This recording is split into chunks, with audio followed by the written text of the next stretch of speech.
আমার নবী বলে, এ ফাতেমা তোমাকে একটা কথা বলবো আমি। এ ফাতেমা, আমি রাসূলুল্লাহ আজকে রাত্রিতে একটা যেন স্বপ্ন দেখেছি। আমার নবীজির কন্যা ফাতেমা বলছে, এ আমার আব্বা বলুন এমন কি স্বপ্ন আপনি দেখেছেন?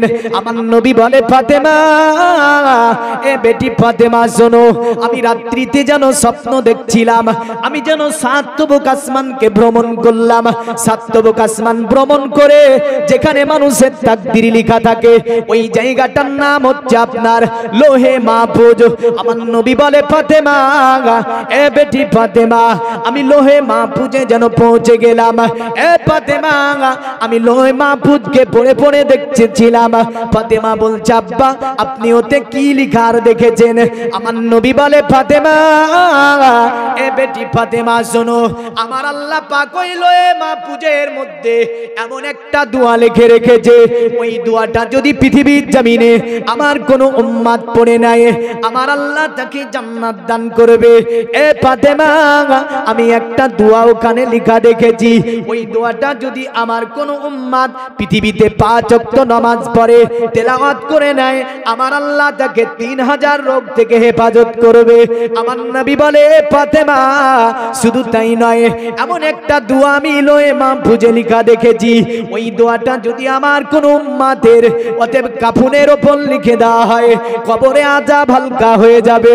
আমার নবী বলে, ফাতেমা এমন একটা দোয়া আমি দেখেছি ওখানে, ওই দোয়াটা যদি আমার উম্মত পৃথিবীতে তেলাওয়াত করে কবরের সওয়াল জবাব হালকা হয়ে যাবে। আমার নবী বলে, ফাতেমা ওই দোয়াটা এমন একটা দোয়া, যে দোয়াটা যদি কোনো কবরের পাশে দাঁড়িয়ে জোরে পড়া হয় আর যদি কবরে আযাব হয় আর আযাবগ্রস্ত ব্যক্তির কানে যদি ওই দোয়াটা পৌঁছে যায় আমার আল্লাহ সঙ্গে সঙ্গে ওই কবরে আযাবকে মাফ করে দেবে। জোরে বলবেন না? আমার নবীজি বলে, ফাতেমা, এ ফাতেমা দোয়াটা এমন একটা দোয়া আমার আল্লাহ পাক লোহে মাহফুজে লিখে রেখেছে। ফাতেমা বলে, ইয়া রাসূলুল্লাহ, ইয়া হাবিবাল্লাহ, ওগো নবীজি দয়া করে আপনি দোয়াটার নাম আমাকে বলবেন। আমার নবী বলে, ফাতেমা শোনো, দোয়াটির নাম হচ্ছে দোয়ায়ে আহাদনামা। এই আহাদনামা দোয়াটা পৃথিবীতে কেউ যদি তেলাওয়াত করে আমার আল্লাহ তার হাসর নাসরকে আলাদা করে করিয়ে দেবে। জোরে বলেন সুবহানাল্লাহ। পৃথিবীর মুমিন মুসলমান মনে রাখবেন, নবীজি আমার বলেছেন, পৃথিবীর জমিনে আমার কোন উম্মত যদি ফজরের টাইমে একবার দোয়াটা তেলাওয়াত করে নাই, দ্বিতীয় ফজর পর্যন্ত যদি তার মৃত্যু হয় আল্লাহ পাক তাকে ঈমানের সঙ্গে মৃত্যু দেবে। আমাদের এগুলো জানার কোনো প্রয়োজন নাই, না আছে গো? আছে? আমাল ইমান এগুলো কোনো জানার প্রয়োজন মনে করেন? আল্লাহর জীবনী বলেন মৌলভী সাহেব, ফাতেমার জীবনীটা বলেন। এই একটা দোয়া পড়ে দিচ্ছি, জীবনে একবারও শুনতে তো পাবেন কানে। দোয়াটার নাম কি বললাম? আহাদনামা। কি দোয়া? আহাদনামা। নবীজি বলল, ফাতেমা শোনো, আমি লেখা দেখেছি সেখানে আল্লাহুম্মা, মনোযোগ ভালোবাসা একদম কান হাজির রাখবেন, দোয়াটা পড়বো একবারও জীবনে শুনবেন। নবীজি বলেন, শোনো ফাতেমা, আমি তাতে লেখা দেখেছি আল্লাহুম্মা ফাতিরাস সামাওয়াতি ওয়াল আরদি আলিমুল গায়বি ওয়াশ শাহাদাতি ওয়ার রহমানুর রহিম আল্লাহুম্মা ইন্নী আহিদু ইলাইকা ফি হাজিল হায়াতিদ দুনিয়া ওয়া শাহাদু আল্লা ইলাহা ইল্লা আনতা ওয়াহদাকা লা শারীকা লাকা ওয়া শাহাদু আন্না মুহাম্মাদান আবদুকা ওয়া রাসূলুকা ফালা তাকালনি ইলা নাফসি ফা ইন্নাকা ইন তাকালনি ইলা নাফসি তুকাররিবনি শাররি ওয়া তুবাইদ মিনাল খায়রি ওয়া ইন্নী লা আত্তাকিলু ইল্লা বিরহমাতিকা ফাজআলনি ইনদাকাদান তুফিগি ইলা ইয়াউমিল কিয়ামাহ ইন্নাকা লা তুখলিফুল মিআদ ওয়া সাল্লাল্লাহু তাআলা আলা কুল্লি খালকিহি মুহাম্মাদি ওয়া আলা আলিহি ওয়া সাহাবিহি আজমাইন বিরহমাতিকা ইয়া আরহামার রাহিমিন। হচ্ছে দোয়ায়ে আহাদনামা। মুখস্থ করে নেবেন, বাবার কবরের কাছে গিয়ে দাঁড়িয়ে দাঁড়িয়ে জোরে জোরে পড়বেন। আল্লাহর নবী বলেছেন, কোন দোয়াতে যদি দোয়ায়ে আহাদনামা তেলাওয়াত করে দেওয়া হয় আল্লাহ ওই দোয়াটাকে কবুল করে নেয়। জোরে বলেন, কি করে নেয়? আল্লাহ ওই দোয়াটাকে কবুল করে নেয়। এখন আমি আসি, সকলেই জান্নাতে যাবে, হ্যাঁ না? তো জান্নাতে যেতে গেলে জান্নাতের একটা রাস্তা লাগবে না লাগবে না? জান্নাতের রাস্তা কি গো? আমার নবীজি বলে মান ক্বালা লা ইলাহা ইল্লাল্লাহ ফাদাখালাল জান্নাহ। জোরে বলেন, আরো জোরে বলেন। পৃথিবীতে যারা লা ইলাহা ইল্লাল্লাহ পড়বে তাকে জান্নাত দাখিল করা হবে, জান্নাতে প্রবেশ করানো হবে। নবী বলে পৃথিবীর মানব, পৃথিবীতে তোমরা যে জিকিরটা করবে ওটা লা ইলাহা ইল্লাল্লাহ জিকির। কারণ লা ইলাহা ইল্লাল্লাহ জিকির আল্লাহর কাছে বড় পছন্দ। আমার আল্লাহ বড় ভালোবাসে, আমার আল্লাহ বড় পছন্দ করে। পৃথিবীতে কোনো আমার উম্মত যদি এই জিকিরটাকে বারবার করে লা ইলাহা ইল্লাল্লাহ, লা ইলাহা ইল্লাল্লাহ, লা ইলাহা ইল্লাল্লাহ, আমার নবী বলে তাকে আমার আল্লাহ জান্নাত দেবে। তাহলে জান্নাতে যাবার জন্য একটাই রাস্তা দেখা যায়, ওটা হচ্ছে লা ইলাহা ইল্লাল্লাহ মুহাম্মাদুর রাসূলুল্লাহ সাল্লাল্লাহু তাআলা আলাইহি ওয়াসাল্লাম। যার কারণে আমার নবীজি একজন সাহাবীর কাছে গিয়েছেন, যে সাহাবী মৃত্যু শয্যায় পড়ে আছে। আমার নবীজি যাবার পরে সাহাবীকে বলছে, আমার সাহাবী, আমার সাহাবী, তুমি পড়ো লা ইলাহা ইল্লাল্লাহ মুহাম্মাদুর রাসূলুল্লাহ সাল্লাল্লাহু আলাইহি ওয়াসাল্লাম। সাহাবী হুজুরের আপনার জবানটা যেন বন্ধ, লা ইলাহা ইল্লাল্লাহ শব্দটি যেন সাহাবীর জবান দিয়ে বের হতে চাই না। আমার নবী আপনার ওই সাহাবীর নাম ছিল আপনার আলকামা সাহাবী। আমার নবী আলকামাকে বলছেন, আলকামা, এ আলকামা, কি ব্যাপার তোমার জবান দিয়ে কেন কলেমা বের হয় না? নবীজি আবার বলল, আলকামা, এ আলকামা, তুমি পড়ো লা ইলাহা ইল্লাল্লাহ মুহাম্মাদুর রাসূলুল্লাহ। আলকামার জবান দিয়ে কলেমা বের হয় না। আমার নবী আলকামার মাকে ডাকলেন, আলকামার মা, এ আলকামার মা। আলকামার মা আপনার নবীজির কাছে আসলো। নবীজি বলছেন, আলকামার মা, কি ব্যাপার তোমার সঙ্গে আলকামার কি কোনো ঝামেলা ছিল? আলকামার মা বলল, হ্যাঁ ইয়া রাসূলুল্লাহ, আলকামা আমাকে কথা বলতো না, আর আলকামাকে আমি তার মা কথা বলতাম না। আমাদের সমাজে এমন অনেক আছে না নাই? নাই, ছেলে বাবার সঙ্গে কথা বলে না, বাবা ছেলের সঙ্গে কথা বলে না, মা ছেলের সঙ্গে কথা বলে না, ছেলে মায়ের সঙ্গে কথা বলে না। একাধিক পরিবারে ক্যান্সার ভাইরাস। যদি ক্যান্সার ভাইরাসটা থাকে, 5 ওয়াক্ত নামাজ পড়ে, রোজা করে, হজ করে, যাকাত দেয়, জান্নাতে যাবে? এই যাবে? যাবে না। তো নবীজি বলছে আলকামার মাকে, আলকামার মা তুমি মাফ করে দাও আলকামাকে। আলকামার না মা বলছে, না ইয়া রাসূলুল্লাহ, আলকামাকে আমি মাফ করব না। নবী বললেন, যদি আলকামাকে মাফ না করো তাহলে আমি নবীজি তার জানাজার নামাজ পড়াবো না, আমি নবীজি তাকে দাফন করব না। অতঃপর আলকামার মা তাকে মাফ করে দিল। আলকামার জবান দিয়ে কলেমা বেরিয়ে গেল। জোরে বলেন সুবহানাল্লাহ। এখন একটা বিষয় আপনাকে বলতে চাই, আমাদের দেখবেন বাড়িতে যখন বাবা মৃত্যু শয্যায় পড়ে আছে, ব্যাঙ্গালোর, ভেলোর, চিল্লা, বিভিন্ন জায়গা থেকে মেডিকেল ডাক্তার বলল যে একে বাড়ি নিয়ে চলে যাও, একে বাড়ি নিয়ে চলে যাও। জান্নাতে যাওয়ার রাস্তা চেনাচ্ছি আপনাকে। দুটি ধর্ম থেকে বলবো, প্রথম ইসলাম ধর্ম থেকে, তারপরে ইহুদি, খ্রিস্টান এবং সনাতন ধর্ম থেকে। প্রথম ইসলাম ধর্মের জান্নাতের রাস্তা কোনটা, এটা চিনে নেন। দেখেন, আমার নবীজি নিজের চাচাকেও বলেছিল, এই চাচা আবু তালিব, একবার আপনি কালেমা পড়ে নিন, বাদ বাকিটা আমি নবী দেখে নেব। জোরে বলেন সুবহানাল্লাহ। তার মানে একবার যদি আমার রসুলের কথা মোতাবেক এই আবু তালিব কলেমা পড়ে নিত, আমার নবী তাকে কথা দিয়েছিলেন, বাদ বাকিটা আমি দেখে নেব। তাহলে বোঝা যাচ্ছে জান্নাতে যাওয়ার রাস্তা হচ্ছে লা ইলাহা ইল্লাল্লাহ মুহাম্মাদুর রাসূলুল্লাহ সাল্লাল্লাহু আলাইহি ওয়াসাল্লাম। আর কোথা থেকে কোন মাদ্রাসায় পড়লো এসে বলছে না এটা পড়া যাবে না, দুয়াতে কি পড়তে হবে? বলে বিরহমাতিকা পড়তে হবে। বলে কেন? বলে এর নাকি কোনো দলিলই নাই। এটা পড়ার নাকি কোনো দলিল নাই। আচ্ছা, যদি দলিল দিয়ে দিতে পারি, উচ্চমানের দলিল দেব, খুব মনোযোগ। পবিত্র কোরআন সূরাতুল বাকারা আয়াত নাম্বার 37। কত বললাম? আয়াত নাম্বার 37। আল্লাহ বলছে, ফাতালাক্কা আদামু মির রাব্বিহি কালিমাতিন ফাতাবা আলাইহি ইন্নাহু হুয়াত তাওয়াবুর রহিম।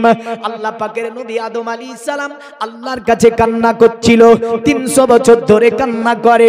আমার আল্লাহ তার দোয়াকে কবুল করলো না। আমার আল্লাহ তার অন্তরের মধ্যে একটা কালাম জাগৃত করলো। আদম নবী আলাইহিস সালামের, আদম নবীর অন্তরে যে কালামটা আমার আল্লাহ দিয়েছিল, ওই কালামটা কি ছিল?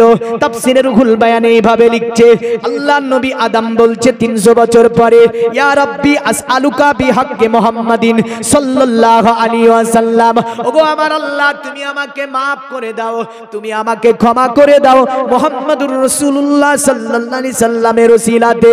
আমার আল্লাহ বলছে, ইয়া আদামু কাইফা রাব্তা মুহাম্মাদিন সাল্লাল্লাহু আলাইহি সাল্লাম, এ আমার আদম পৃথিবীতে তুমি আমার নবী মুহাম্মদকে কেমন করে চিনলে? 300 বছর ধরে দোয়া করলে, কোনদিন আমার নবীর নাম বললে না। আমার আদম কোনদিন তুমি আমার নবীরকে স্মরণ করলে না, আজকে হঠাৎ করে মুহাম্মদ সাল্লাল্লাহু আলাইহি সাল্লামের ওসিলা দিচ্ছ। আদম নবী বলছে, ইয়া রাব্বি লাম্মা খালাকতানি বিয়াদিকা ওয়া নাফাকতু ফি মির রূহিকা, ওগো আমার আল্লাহ তুমি যখন আমাকে তৈরি করলে, আমার মধ্যে তুমি রূহকে প্রদান করলে, আর আমি আদম আলাইহিস সালাম জীবিত হয়ে উঠলাম।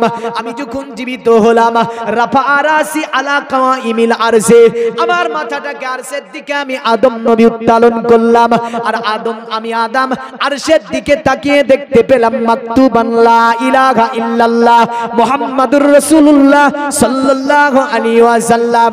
ওই আরশের বুকে লেখা ছিল লা ইলাহা ইল্লাল্লাহ মুহাম্মাদুর রাসূলুল্লাহ সাল্লাল্লাহু আলাইহি ওয়াসাল্লাম। আমি আদম আলাইহিস সালাম 300 বছর পরে আমার এটা স্মরণ হয়ে গিয়েছে। আমার আল্লাহ বলছে, সাদাক্তা ইয়া আদম, ইয়া আদম তুমি সত্য বলেছো, আমি আল্লাহ তোমাকে ক্ষমা করে দিলাম। জোরে বলেন সুবহানাল্লাহ। এ জগতের মুমিন মুসলমানেরা কারা, এদেরকে একটু চিহ্নিত করে রাখবেন। আমাদের সমাজে আসার পরে বলল ওসিলা নেওয়া যাবে না, ওসিলা নিলে শিরিক হয়ে যাবে। আমি বলি তোর বাপ শিরিক করেছে, তোর দাদু শিরিক করেছে তোর ফতোয়া মোতাবিক, তোর 14 গোষ্ঠী শিরিক করেছে তোর ফতোয়া মোতাবিক। কারণ ওসিলা ছাড়া পৃথিবীতে এক ধাপও চলা যাবে না। যাবে যাবে কারণ বিবাহ একটা ওসিলা হচ্ছে, বেগানা একজন নারীকে একজন বেগানা পুরুষের উপর জায়েজ করতে গেলে বিবাহ লাগে, লাগে না লাগে না? এটার বিবাহে ওসিলা আছে। বুঝা গেল? বাচ্চা জন্ম হয় ওসিলাতে, বিবাহের ওসিলাতে বেগানা নারী জায়েজ হয়ে যায়। তো প্রতিটা জিনিসে ওসিলা আছে না নাই? আছে না নাই? তাহলে যারা ওসিলাকে হারাম বলেছে, ওসিলা নেওয়া যাবে না বলেছে, এদের মানা যাবে? আদম নবী আমাদের আদি বাপ, তিনি যদি ওসিলা নেয় ওর কথা মোতাবিক, আদম নবী শিরিক করেনি? ওর কথা মোতাবিক তা আমাদের বাপও শিরিক করেছে। ফতোয়াটা খুব মারাত্মক ফতোয়া দিয়েছে, এদের একটু চিহ্নিত করে রাখবেন, খবরদার এদেরকে মানতে যাবেন না। তাহলে বুঝা গেল পৃথিবীর প্রথম দোয়া কবুল হলো কিসের কারণে? এই কিসের কারণে বলেন? কলেমার কারণে। কিসের কারণে? কলেমার কারণে। আয়াতটা যেন মনে থাকে, সূরাতুল বাকারা 37 নম্বর আয়াত, ফাতালাক্কা আদামু মির রাব্বিহি কালিমাতিন ফাতাবা আলাইহি ইন্নাহু হুয়াত তাওয়াবুর রহিম। আদমের অন্তরে যে আলকা করেছিল, আল্লাহ জাগৃত করেছিল বা একটা কালাম দিয়েছিল, সেটাই ছিল লা ইলাহা ইল্লাল্লাহ মুহাম্মাদুর রাসূলুল্লাহ সাল্লাল্লাহু আলাইহি ওয়াসাল্লাম। এবার আসেন, তো মুসলমান ধর্মে এটাই বলে দেয় যে জান্নাতে যাওয়ার রাস্তাই হচ্ছে কালেমা তাইয়্যিবা। জোরে বলেন কালেমায়ে তাইয়্যিবা। হুজুর এসে বলল 6 মাস ধরে খুঁজি নাকি পাইনি এই কলেমাটা। চলো, এর মর্ম হাদিস আছে আমার কাছে, তবে কিছু এবার বেদ পুরাণ থেকে দিই নাকি, কারণ অনেকে চাইছে মৌলভী সাহেব ওটা বলে না কেন, শুধু ইসলামেরটা বলে। হ্যাঁ, তারপরে আবার মুসলমানের কিতাবে আসবো। দেখেন, প্রথমত আমাদের মৌলভী সাহেবরা গিয়ে মৃত্যু সজ্জা ব্যক্তি পড়ে থাকুক কি বলে? কলেমা পড়াই না? আস্তাগফিরুল্লাহ রাব্বি মিন কুল্লি জামবি ওয়া আতুবু ইলাইহি। অতঃপর বলে লা ইলাহা ইল্লাল্লাহ মুহাম্মাদুর রাসূলুল্লাহ সাল্লাল্লাহু আলাইহি ওয়াসাল্লাম। মৌলভী সাহেব এটাই বোঝাতে চাই, বান্দা তুই পৃথিবীতে যতক্ষণ বেঁচে আছিস, যতক্ষণ পৃথিবীতে আছিস, একটা জিকিরই তোকে করতে হবে, ওটা হচ্ছে লা ইলাহা ইল্লাল্লাহ মুহাম্মাদুর রাসূলুল্লাহ জিকির। এ বান্দা এটা পড়তে পড়তে যদি চলে যেতে পারিস, তাহলে আল্লাহ জান্নাতে চলে যাবি। জগতের মুমিন মুসলমান, এমনই করে সনাতন ধর্মের মানুষ যখন মৃত্যু সজ্জায় পড়ে যায়, আপনার ছেলে ঠাকুরের কাছে দৌড় দেয়, পুরোহিত ব্রাহ্মণের কাছে যায়, যাবার পরে বলে পুরোহিত একটুখানি বাড়িতে যেতে হবে। পুরোহিত বলে কি হয়েছে? বলে বাবা মৃত্যু সজ্জায় পড়েছে, বাবাকে মনোমন্ত্রটা পড়িয়ে দিতে হবে, কারণ মনোমন্ত্র না পড়ালে জান্নাতে যাওয়া সম্ভব হবে না। মনোমন্ত্র না জানলে, কানে যদি না বলে জান্নাতে যাওয়া যাবে না। পুরোহিত কোন ৩-৪ জনকে সঙ্গে নিয়েছে, সঙ্গে ঢোল আছে, টুংটুঙি আছে, বললেন গুটি গুটি পায়ে আসছে কোথায়? ওই মৃত্যু সজ্জায় ব্যক্তিকে আপনার কি পড়াবে? মনোমন্ত্র পড়াবে। আসার পরে বলছে এখানে পড়ানো হবে না, তুলসী তলায় নিয়ে যেতে হবে। দেখবেন, কারণ প্রতিটা সনাতন ধর্মের বাড়িতে একটা করে তুলসী গাছ অবশ্যই লাগানো থাকবে, কারণ তারা তুলসী গাছেরও পূজা করে। তারা ১ নয় ২ নয় ৩৬০টি মাবুদের পূজা করে। যে মর্মে বেদে এইভাবে আছে, কাম্যস্থিতি হুতুঙ্গানা প্রাপন্ন দেবতা তং তং নমস্তাই প্রাকিতা নেতা সবা। আরবের মানুষেরা এমন একটা সময়ে ৩৬০টি মূর্তির পূজা করত। কাবা মুআজ্জামার মধ্যে তারা ৩৬০টি মূর্তির পূজাকে আপনার রেখেছিল। নিয়ম অনুসারে আমার নবীজি ৩৬০টি মূর্তিকে বের করে দিয়ে কাবা মুআজ্জামাকে যিনি পরিষ্কার করেছে, তিনি আব্দুল্লাহ ছেলে মুহাম্মাদুর রাসূলুল্লাহ সাল্লাল্লাহু তাআলা আলাইহি ওয়াসাল্লাম। তো আপনার তাদের বাড়িতে একটা করে তুলসী গাছ অবশ্যই থাকবে। আসার পরে পুরোহিত বলবে শোনো, বাবাকে তুলসী তলায় লাগিয়ে দাও। জগতের মুমিন মুসলমান, বাবাকে তুলসী তলায় লাগানো হয়েছে। পুরোহিত কোন মনোমন্ত্র পড়বে, বুঝলেন?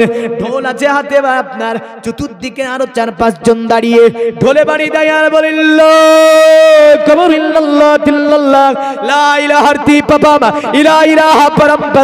জন্ম বৈকুণ্ঠে পারাপনি ততে জবিনামে মোহাম্মদ। জোরে একটা ঢোলে বাড়ি পড়ে গিয়েছে।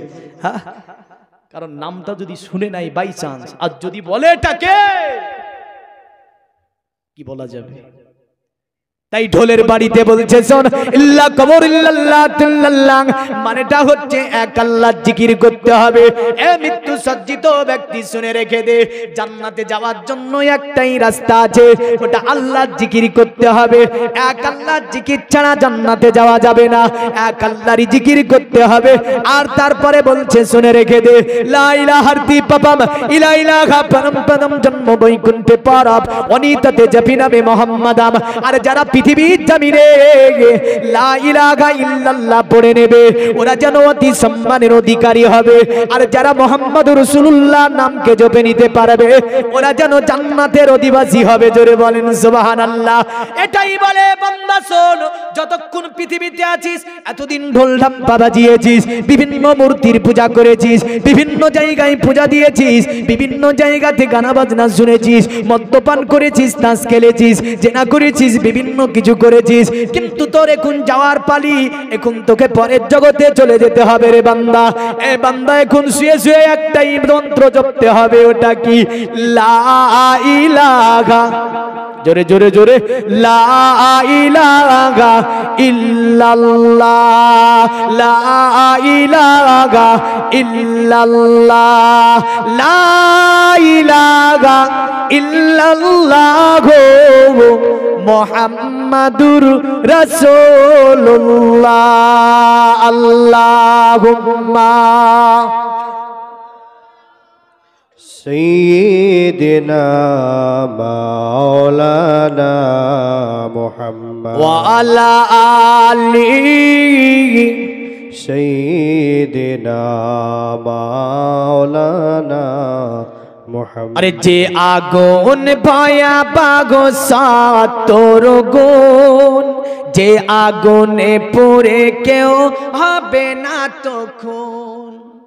জোরে বলেন। যে আগুন ভয়াবহ ৭০ গুণ, যে আগুনে পুড়ে কেউ হবে না তখন। মৃত্যুর পরে শুধু পাবে চিৎকার, কষ্টে নিজেকে শুধু দেবে ধিক্কার। লেলিহান লেলিহান সে আগুনে জ্বলবে শুধু, আল্লাহর দয়া ছাড়া পাবে না নাজাত। কি করে ভাবছো তুমি জাহান্নামে, কিছুদিন পুরে ঠিক পাবে জান্নাত। এতটুকু সইতে কি পারবে তুমি, দুনিয়ার আগুনে রেখে দেখো হাত। আমাদের অনেকের ধারণা যে কিছুদিন পুড়েও তো জান্নাত যাব, আছে না নাই? আরে পাপ করে আজও যে নেই কোনো অনুশোচনা, পাপ করা গুনাহ যেটা হয় না মনে। মনে আছে? আপনি জীবনকে জিজ্ঞাসা করেন তো কত গুনাহ করেছিস বান্দা, তো জীবন সাক্ষী দেবে এই বান্দা তো ঘুম না পেরে সর্বমা আল্লাহর ইবাদত কর যদি জান্নাত যেতে চাস। বলবে না? বলবে না? যা জীবনে গুনাহ করেছেন আপনি। হ্যাঁ, আরে হায়াতের আয়তন কমে যাই রোজ, আধার কবরে কেউ নেবে না তো খোঁজ। নেবে নেবে গো। বলছে যে নবী পাকের শাফাতে জান্নাতে যাব। কি বলছে?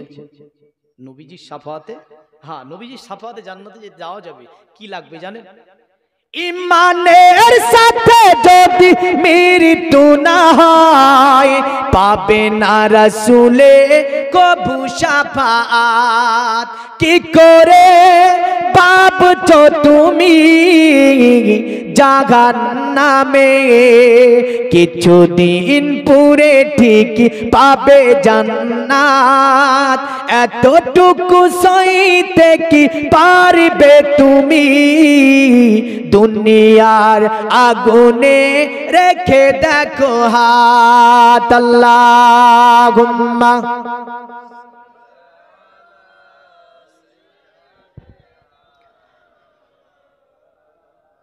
ওয়া আলা আলি।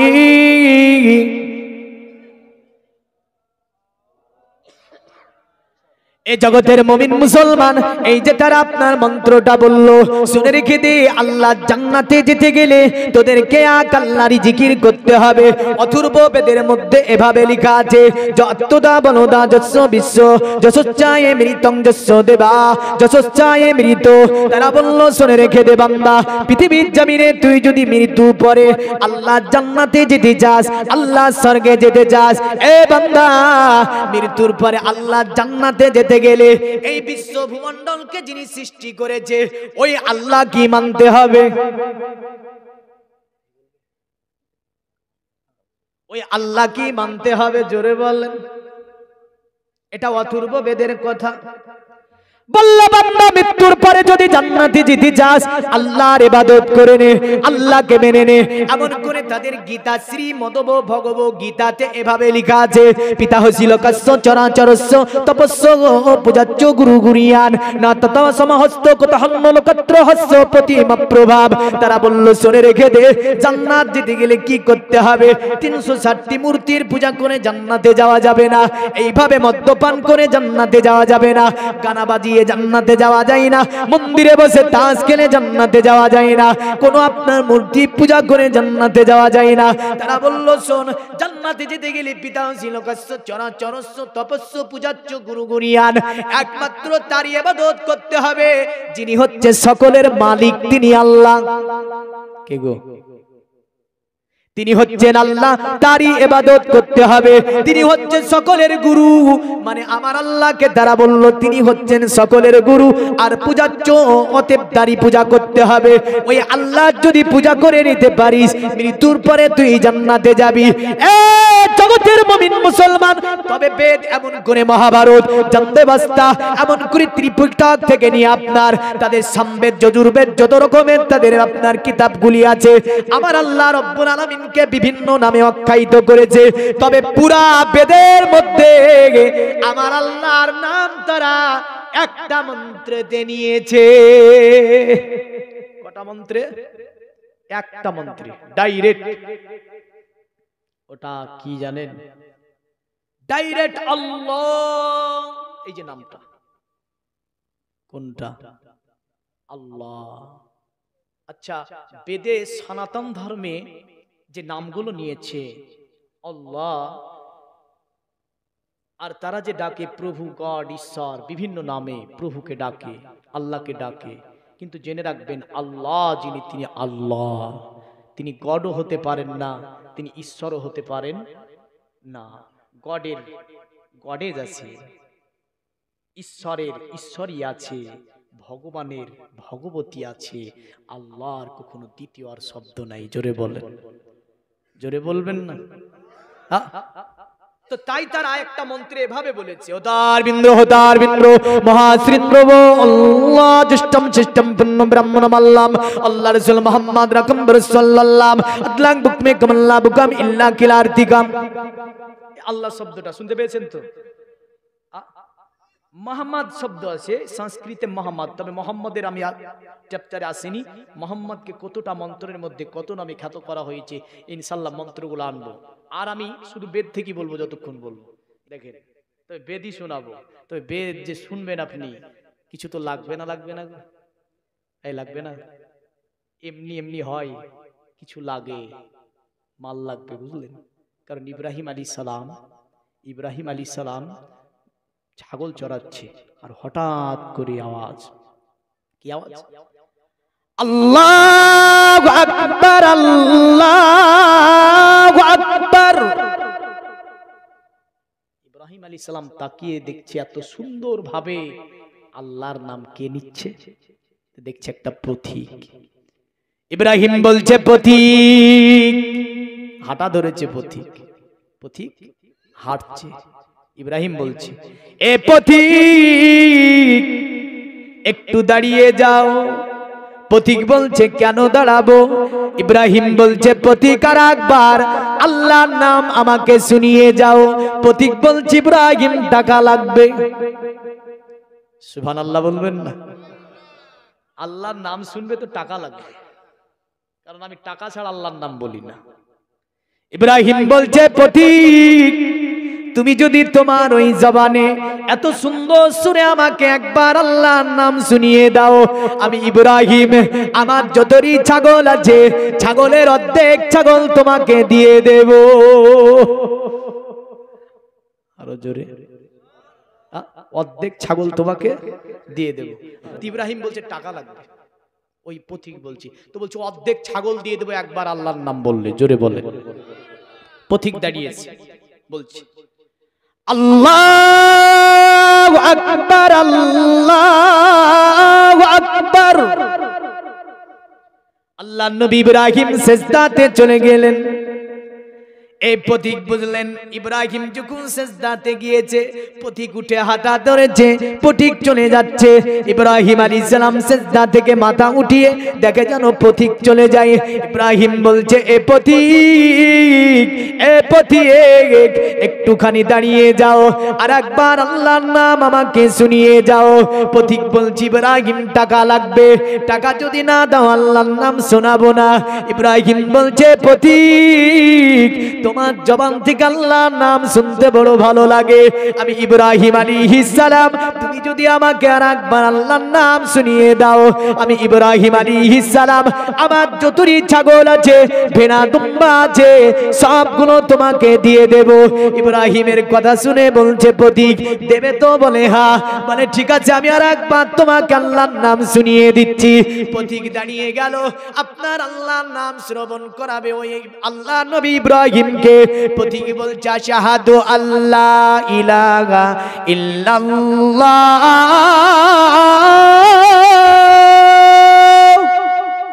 আল্লাহ নবী ইব্রাহিম আবারও সিজদায় চলে গেলেন।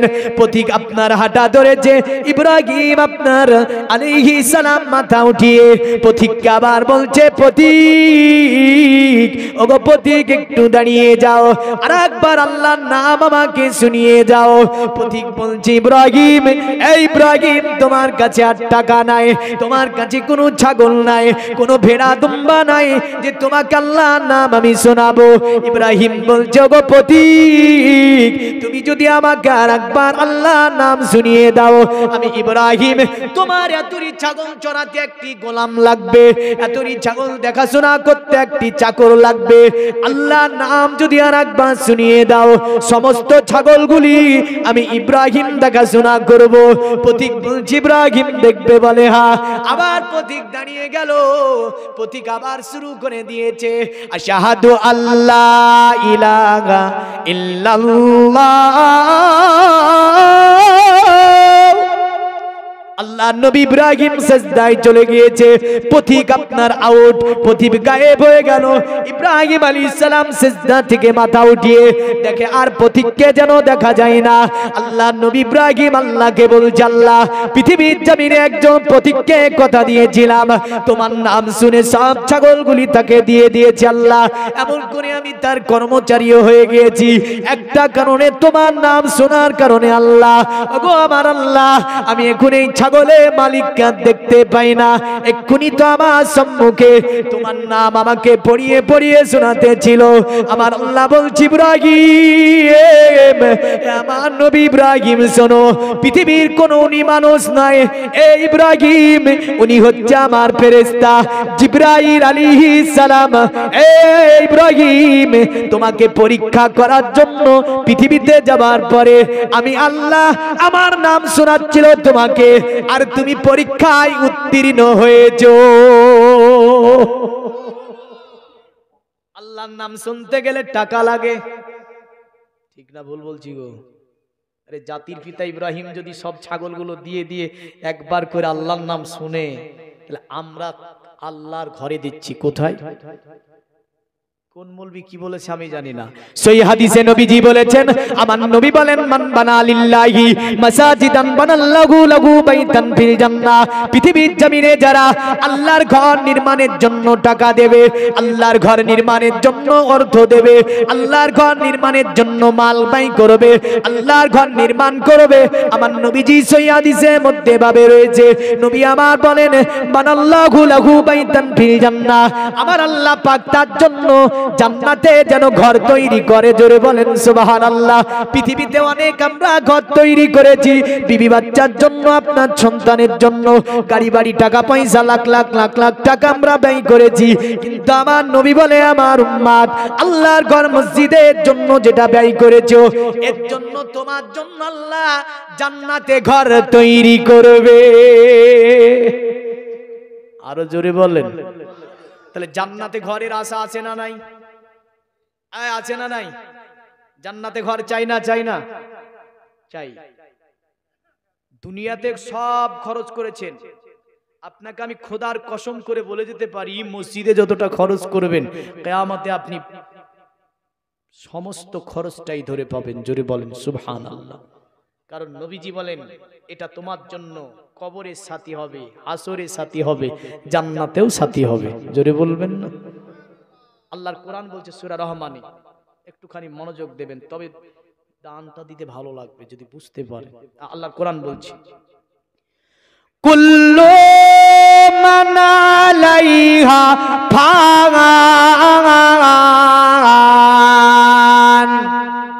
ওয়া ইয়াবকা ওয়াজহু রাব্বিকা যুল জালালি ওয়াল ইকরাম।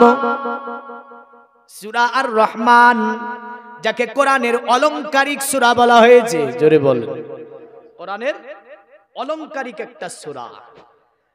আল্লাহ বলছেন সমস্ত কিছু ধ্বংস হয়ে যাবে আল্লাহ পাকের জাত জালাল ছাড়া। জোরে বলেন সুবহানাল্লাহ। কিন্তু নোমান বিন সাবিত ইমাম আযম আবু হানিফা বলছে না, মসজিদ ধ্বংস হবে না, জান্নাত ধ্বংস হবে না। জোরে বলবেন না, এগুলো ধ্বংস হবে, উঠিয়ে নেবে, কিয়ামতে ঘরটা নষ্ট করবে না আমার আল্লাহ। যেই দিনই যা জুলচিলাতিল আরদু জিলজালাহা আখরাজাতিল আরদু আসকালাহা, জমিন কম্পন দেবে, সবগুলো উপড়িয়ে ফেলে দেবে। অকালাল ইনসানু মালাহা, মানুষেরা বলবে কি হয়েছে, কি ব্যাপার, জমিন কেন ভার নাই না। অন্য সূরাতে আল্লাহ বলছে ওয়াতাকুনুল জিবালু কালঈনিল মাফুস, সবগুলো একদম তুলার মতো হয়ে উড়বে, কিন্তু মসজিদ উড়বে না। জোরে বলেন সুবহানাল্লাহ। আল্লাহ আকবারের ধ্বনি এমন ভাবে মারতে হবে, শক্তি কে দিয়েছে, সুস্থ কে রেখেছে, আল্লাহ। তাহলে এই যে শক্তি আল্লাহর নামে ব্যয় করলে আল্লাহ খুশি হবে না নারাজ হবে? এই খুশি হবে না। তাহলে আল্লাহর নাম নিতে গিয়ে পুরো শক্তি ব্যয় করা যাবে না, যাবে না, যাবে না। যদি ব্যয় না করেন আল্লাহ দেখতে পাচ্ছে। আল্লাহ বলছে বান্দা তোরে শক্তি দিয়েছে, আর আমার নাম নিতে গিয়ে শক্তি বেরাই না, তোর শক্তি আসে না তোর। আর ভোটের মিছিলে গিয়ে তো খুব চিল্লিয়েছিলি, এসে বাড়িতে আদা চাবাছিলি। একটু জোরে বলুন তো নারায়ে তাকবীর। 3 কিলোমিটার দূর যায়নি, পুরো শক্তি এখনো লাগাতে পারিনি।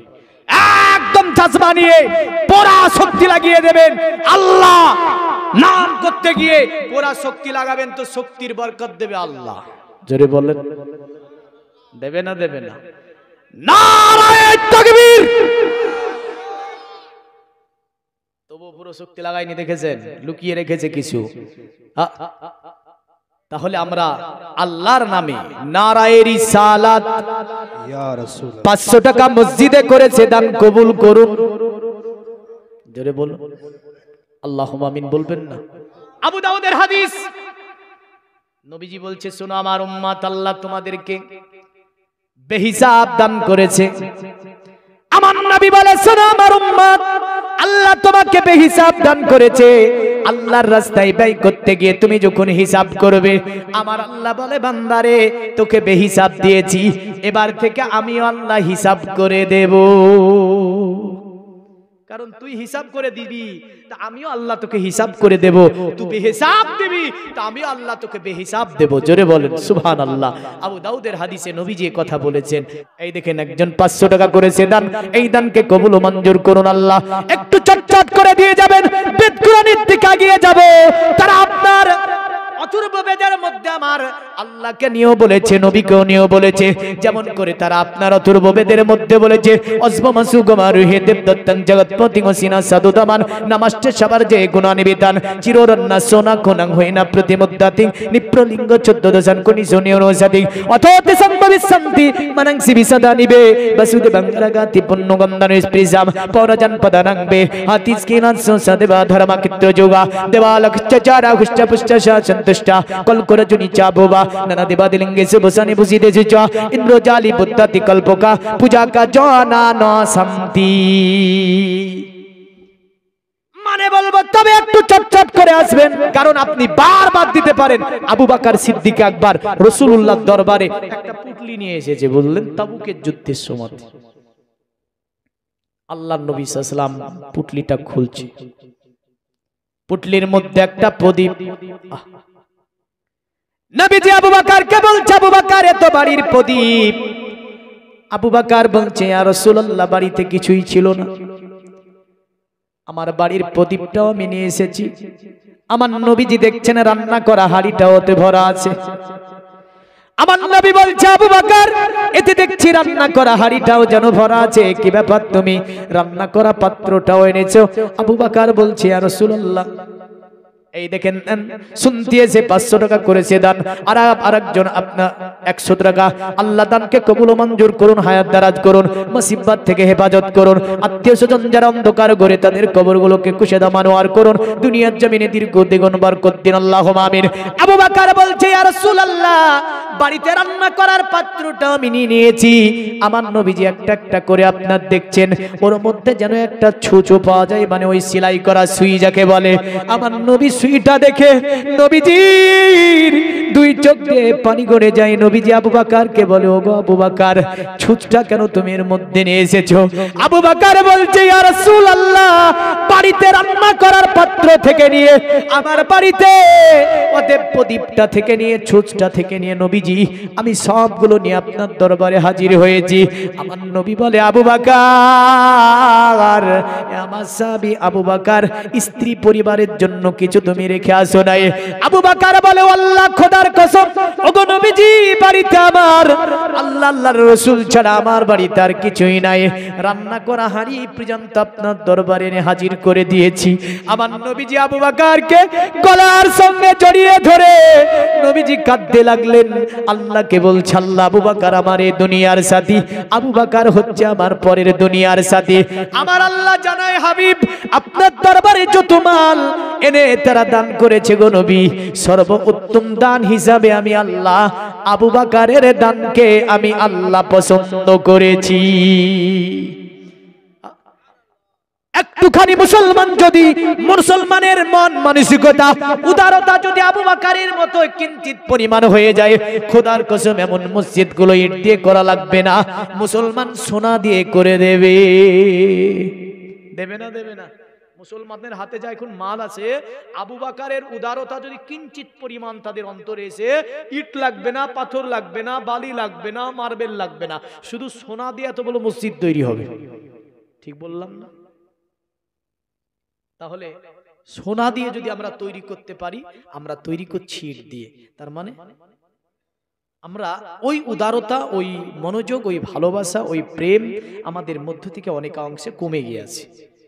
তাই বলবো, আল্লাহর ঘর মসজিদের জন্য একটু চটচট করে আপনার, তাই যে মন্ত্র পড়েছি একটা একটা করে মানে করব, কারণ আল্লাহর নবী সাল্লাল্লাহু তাআলা আলাইহি সাল্লামের নাম হচ্ছে মুহাম্মদ। কি নাম? কি নাম গো?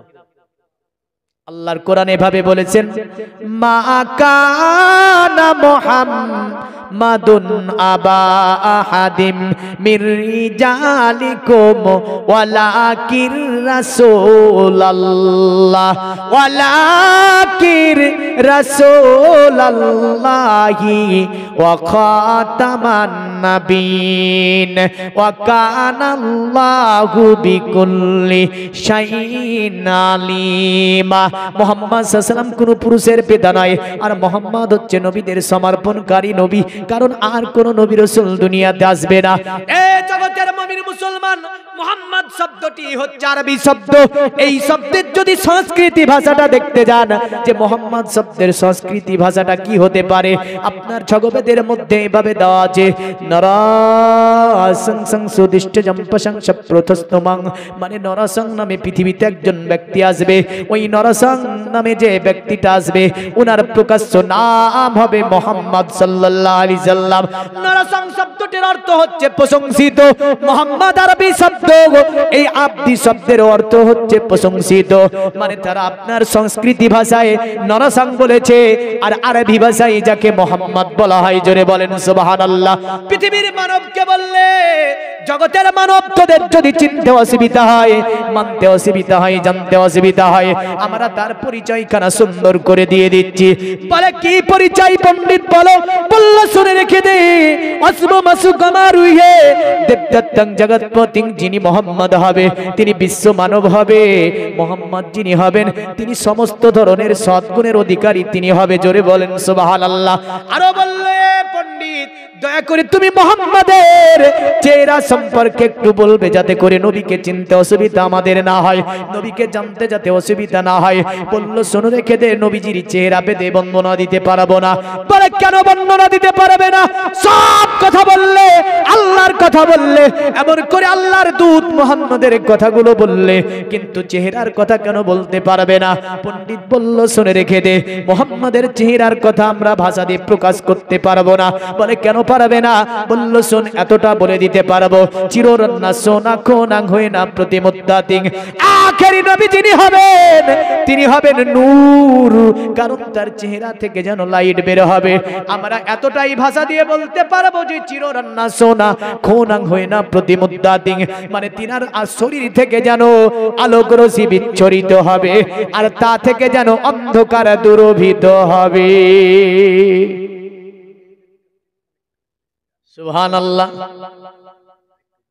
এ দেখেন মেয়েদের কাছ থেকে 1 গান্ডিল টাকা এসেছে, জোরে বলবেন না। এই দানগুলো আল্লাহ কবুল করুন। এই দেখেন যত জায়গায় গিয়েছি মেয়েরা ফার্স্ট দান দেয়, ছেলেদের কাছে দান নাই, আছে কিছু? কিন্তু কোরআন তো বলেছে আর রিজালু কওমুন আলান নিসা, প্রতিটা নারীর উপরে হাকিম বানানো হয়েছে পুরুষকে, কিন্তু কিয়ামতের আলামত হচ্ছে পুরুষের হাকিমি কাড়িয়ে নেবে মেয়েরা। এই নিয়েছে না নাইনি? নাইনি? হাকিমি কিন্তু ওরা কাড়িয়ে নিয়েছে, তার জন্য তোকে টাকা বেশি। মায়েদেরকে আমি বলবো একটা করে লক্ষ্মীর ভান্ডারের একটা করে 1000 টাকা, ক 1000 টাকা করে পাচ্ছে লক্ষ্মী ভান্ডারে কোন 1000? সুবহানাল্লাহ। তাহলে একটা করে মাসের লক্ষ্মীর ভান্ডারের টাকা আপনারা মসজিদকে দিয়ে দেন, কারণ নবীজি মেরাজ থেকে ফিরে এসে বলেছিলেন নারীরা তোমরা বেশি বেশি সাদকা করো, কারণ আমি তোমাদেরকে বেশি জাহান্নামে দেখেছি। তো মায়েরা আপনারা একটা করে মাসের টাকা ওয়াদা করে দেন যে দিয়ে দেব 1 বছরের মধ্যে যে কোনো একটা দিন, যে কোনো একটা মাসের টাকা আপনি আল্লাহর ঘর মসজিদে দিয়ে যাবেন, খোদার কসম কিয়ামতের দিন এটা আপনার নাজাতের কারণ হয়ে দাঁড়াবে। জোরে বলেন সুবহানাল্লাহ। জান মা বোনেদের দান সবচেয়ে বেশি, ওরা নিঃসন্দেহে আবারও দেবে, কারণ যারা হয়তো অনেকে ভেবেছে জিলাপি কিনবো, বলে জিলাপি আজ আর কিনবো না। অনেকে ভাবছে দুল কিনবো, কারণ বাজার বসেছে বলে দুল কিনবো না, জান্নাতে দুল নিয়ে নেব। অনেকে ভাবছে মাকুড়ি কিনবো, মাকুড়ি কিনবো না, জান্নাতে নিয়ে যাবো। ঠুট বালিশ, লোক বালিশ, কি সব নাম আছে বুঝলেন, হ্যাঁ ফেসো আছে, ও এরা নেবেন আজকে বুঝলেন, কথা শুনেছে না? কারণ জান্নাতের কথা, জান্নাতে আল্লাহ সব দেবে। জোরে বলেন। ফেসওয়াশ দেবে, ঠুটবালিশ দেবে, মাকুরি দেবে, মালা দেবে, দেবে না? দেবে না? নবীজি বলেছেন জান্নাতের একটা হুর যদি পৃথিবীর জমিনে যত রকমের আপনার যত স্টাইল আছে, একজন হুরের কাছে পৃথিবীর কোনো স্টাইল টিকবে না। জোরে বলেন। এ নারী যতই তুমি স্টাইল করো, জান্নাতের একজন হুর তার কাছে কোনো স্টাইল তোমার টিকবে না। আমার নবীজি বলেছেন পৃথিবীর জমিনে যত রকমের গায়িকা থাকুক না কেন, গলার সুর যতই থাকুক না কেন, যারা যে সুরই গানা গাক না কেন, জান্নাতের একটা হুর যদি জান্নাতের মধ্যে সুন্দর করে তাদের অতএবে ওই সুরে যদি আল্লাহর প্রশংসা করে, পৃথিবীর কোনো গান ওর কাছে টিকবে না। জোরে বলেন সুবহানাল্লাহ। আমার নবীজি বলেন পৃথিবীতে যতই ড্যান্সার থাকুক না কেন, জান্নাতের হুর তারা পৃথিবীর জমিনে কোনো ড্যান্স তাদের কাছে টিকবে না। আল্লাহ পাক তাদেরকে এত স্টাইল দিয়েছে বুঝলেন। নবীজি বলেন যদি দুনিয়ার জমিনে তাদের হাতটাকে যদি কালো অন্ধকার কুটকুটা রাত্রিতে বের করে দেয়, সমগ্র পৃথিবীটাকে আলোকিত বানিয়ে দেবে। তাহলে জান্নাতে সব আছে না নাই? জান্নাতে সব জায়েজও আছে। জান্নাতে কোনো জিনিস হারাম আছে? এই জান্নাতে গানা শোনা হারাম? জান্নাতে গানা হারাম নাই, জান্নাতে সব জিনিস জায়েজ। জোরে বলেন সুবহানাল্লাহ। যত হারাম সব এখানে, আর হালাল, হারাম আর হালাল এখানে, কিন্তু জান্নাতে কোনো হারাম হালালের প্রশ্ন নাই, সবই হালাল জান্নাতে। বুঝতে পারলেন? তাহলে আমি বলবো মায়েদেরকে একটু চটচট করে আপনারা আরো কিছু দান পাঠাবেন। একটা পাক পাজাতনের নামে ছোট্ট করে মায়েদের জন্য গজল পড়বো, তারপর ইনশাআল্লাহ ওই যে বেদের মানে করছিলাম, মানে নারায়ে তাকবীর, নারায়ে রিসালাত। তরিকুল শেখ 2000 টাকার দাতা, জিন্দাবাদ বলেন। আল্লাহ দানকে আপনি কবুল করুন, হায়াত দারাজ করুন, মুসিবত থেকে হেফাজত করুন, আল্লাহুম্মা আমিন। আজর 2000 রাগ করবেন না আপনারা, দেখেন, কারণ যেখানে কালেকশন হয় সাইদার বালুরঘাট থেকে 500 টাকা, এটাও দরকার আছে না নাই? এটাও দরকার আছে। পরশুদিন মালদাতে ছিলাম আমি, তো মালদাতে আমি বলে দিয়েছিলাম ওয়াজ শোনাবো, কালেকশন নয়। তারপর একটু রাগ করেছিল, আমি যা ওয়াজ করেছিলাম একটু কালেকশন করেছিলাম না। কালেকশন করতে গেলে ওয়াজ কেটে যায়, ওয়াজের লাইন হারিয়ে যায়, বিভিন্ন কিছু আপনার সমস্যার সম্মুখীন হয়। কারণ আমি যে ওয়াজটা আপনাকে রুটটা খাড়া করছিলাম, এই রুটের আমার 12 বেজে গিয়েছে বুঝলেন। হ্যাঁ, কারণ মধ্যে মধ্যে এই দান চাইতে গিয়ে, হ্যাঁ, তো যাই হোক, এটাও একটা কাজ, মসজিদের কাজ করতে হবে, হ্যাঁ না, মসজিদের কাজে যাও, এটাও করতে হবে, কারণ অন্য সময় তো দেবে না মানুষ। এই জায়গাটাতে এসে, এই জায়গাটাতে মানুষ আর প্রচুর দান করে, তাই একটু চটচট করে মায়েদের জন্য একটা গজল। আরে পাকি পাঞ্জাতো নে পাতা আমার হবে গোছাতা, জোরে বলেন। পাকে পাঞ্জাতো নে পাতা আমার হবে গোছাতা, ফাতেমা থাকিবে পিছে আলী কহিবে কথা। আরে হাসান দেখা বে আলো হুসাইন বলিবে ঠিকানা, জোরে বলুন সুবহানাল্লাহ। হাসান দেখা বে আলো হুসাইন বলিবে ঠিকানা, আমার হৃদয়ে কাবা নায়ো নেতে মদিনা, আমার হৃদয়ে কাবা নায়ো নেতে মদিনা। এ জগতের মুমিন মুসলমান মায়েরা যেহেতু দান বেশি দিয়েছে, পেট থেকে একটু মায়েদের জন্য আপনার ওয়াজটাকে আপনি আনন করার চেষ্টা করি।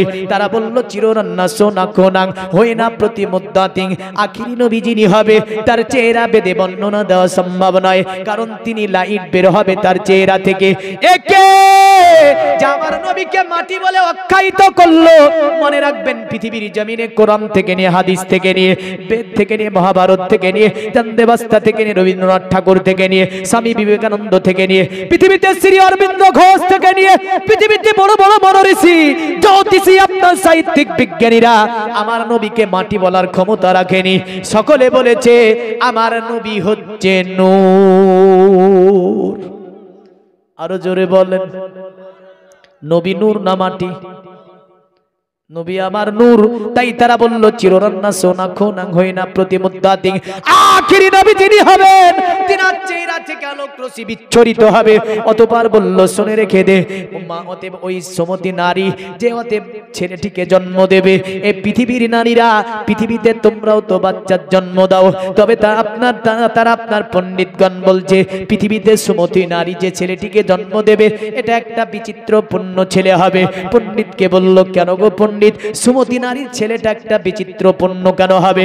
কারণ তারা বলেছে পৃথিবীতে নারী বাচ্চার জন্ম দেয়, বাচ্চার নারীর সঙ্গে ছেলের একটা নারীর সংযোজন থাকে, কিন্তু পৃথিবীতে সুমতি নারী যে ছেলেটিকে জন্ম দেবে ওই ছেলেটির সঙ্গে সুমতির কোনো যোগ থাকবে না। জোরে বলেন সুবহানাল্লাহ।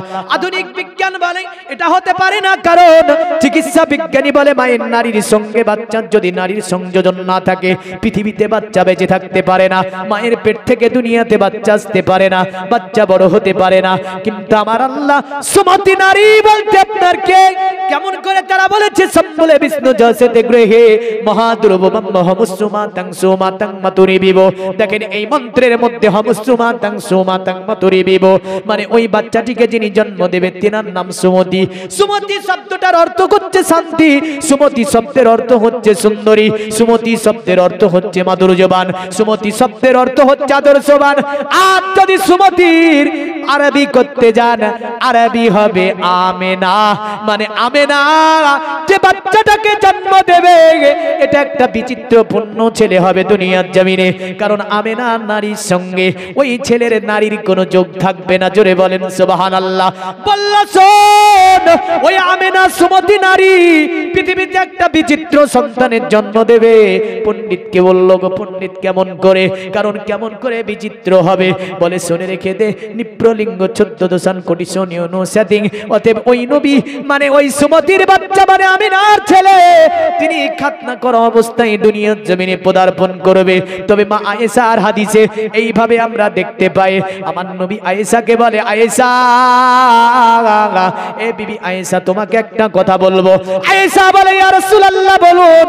কি কথা বলবেন? আমার নবী বলে আয়েশা শোনো, আমি নবীজি পৃথিবীর জমিনে 3টি জিনিস নিয়ে আমার আল্লাহ দরবার থেকে আমি নবীজি আগমন করেছি। আর একটু জোরে বলেন।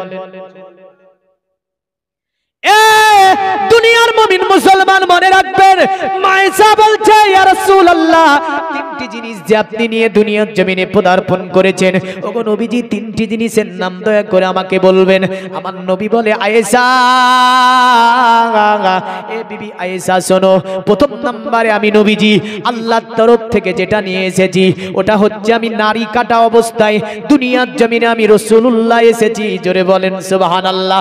উম্মুল মুমিনিন মায়েশা বড় চালাক চতুর মহিলা, যদিও পাতলা দুবলা, অল্প বয়সে আপনার নবীজির স্ত্রী ছিল, তবে আমার আল্লাহ পাক ব্রেনটা প্রখার করে দিয়েছিল। নারীদের মধ্যে সবচেয়ে যিনি হাদিস বর্ণনা বেশি করেছেন তিনি হচ্ছেন উসমান ইবনুল কুহাফা, মানে আবু বকর উসমান ইবনুল কুহাফার ছেলে আবু বকর, আবু বকরের কন্যা মায়েশাতুল হুমায়রা। সবচেয়ে হাদিস পৃথিবীতে তিনি বেশি বর্ণনা করেছেন মেয়েদের মধ্যে এই মায়েশাতুল হুমায়রা রাদিয়াল্লাহু তাআলা আনহা। আমার নবীজিকে বলছে ইয়া রাসূলুল্লাহ, দ্বিতীয়টার নাম দয়া করে আমাকে বলবেন। আমার নবী বলে আয়েশা, এ বিবি আয়েশা শুনে রেখে দাও, আমি নবীজি ওদের দ্বিতীয় জিনিস যেটা এনেছি, আমার আল্লাহ পাক আমাকে সুন্দর করে দান মোবারক দিয়ে আমার আল্লাহ দুনিয়াতে আমাকে পাঠিয়েছে। জোরে বলবেন না? अरे जुल्फों को रुक से हटा दो तो कमर शर्माए। আমার নবীজির চুল মুবারক ছিল ঘাড়ের পর্যন্ত, কদ্দুর কাঁধ পর্যন্ত, এই পর্যন্ত, কিন্তু এই স্টাইল ছিল না তখন। এখনকার স্টাইল কি? কি স্টাইল? ছিড়া স্টাইল, ঝাড়া স্টাইল, ধারা কাটা স্টাইল। আর একটা নাম পেলাম, ধারা কাটা স্টাইল। তার মানে কে বলে সামনে কাটো পেছন থাক, কে বলে পেছন কাটো সামনে থাক, কে বলে ডান কাটো বামে থাক, বাম কাটো ডানে থাক। এমন চুল কাটা আছে না নাই? তবে সুন্নতি চুল হচ্ছে আমার নবীজির চুল মোবারক ঘাড়ের ওপর পড়তো। এই চুলগুলো যখন এটা দিয়ে আপনার এসে চেহারার অর্ধেককে ঢেকে ফেলতো, নবীজির চুল মোবারক গুলোকে উঠিয়ে কানের গোড়া দিয়ে যখন পেছন দিকে করে দিতেন, পুরা চেহারাটা বের হয়ে যেত। সুবহানাল্লাহ। अरे जुल्फों को रुक से हटा दो तो कमर शर्माए।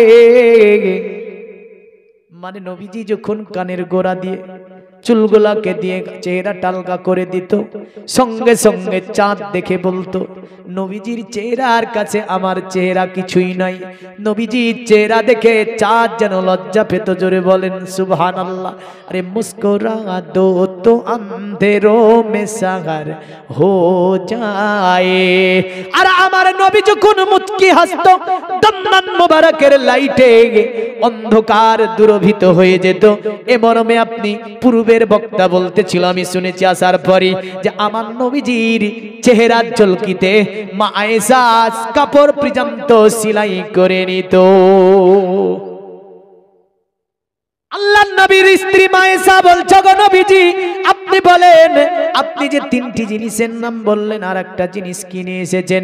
আমার নবীজি বলে আয়েশা, অতএব আল্লাহ পাক আমাকে খাতনা করা অবস্থায় পাঠিয়েছে, তাহলে তিনটি জিনিস দেখতে পাচ্ছি, একটা নারী কাটা অবস্থায়, দ্বিতীয় নম্বরে দন্দান মোবারক, তৃতীয় নম্বরে আমার রাসূলুল্লাহ বলছেন খাতনা করা অবস্থায় আমি নবীজি দুনিয়াতে এসেছি। জোরে বলেন সুবহানাল্লাহ। আজকে আমি আপনি বলছি শান্তি কায়েম করতে হবে, অন্যরা বলছে শান্তি কায়েম করতে হবে। পৃথিবীর মুমিন মুসলমান মনে রাখবেন, ভারত একটি গণতন্ত্র দেশ, ধর্ম নিরপেক্ষ দেশ।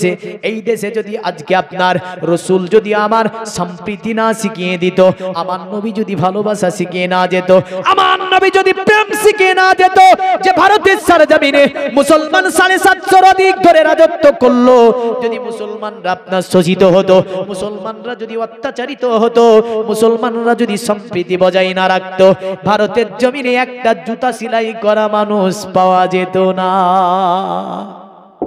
ঠিক বলছি না ভুল বলছি?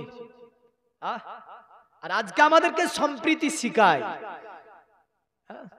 এই সম্প্রীতি, এই ভালোবাসা। সম্প্রীতি তো ওটাই কি বোঝায়? আমার নবীজি বলেছে খবরদার একে অপরের ধর্মের প্রতি আঘাত আনিবে না। কারণ নবীজি একজন ইহুদিকে বলেছিল, শোন, মুসলমানের মসজিদে যেমন করে প্রসাব করতে হয় না, কোন মন্দিরেও দাঁড়িয়ে প্রসাব করবে না, কোন গির্জাতে দাঁড়িয়ে প্রসাব করবে না, যেখানে নামাজ পড়ে সেখানেও দাঁড়িয়ে প্রসাব করবে না। এটাই তো সম্প্রীতি। আরে ভারতবর্ষ গণতন্ত্র দেশ, ধর্ম নিরপেক্ষতার দেশ।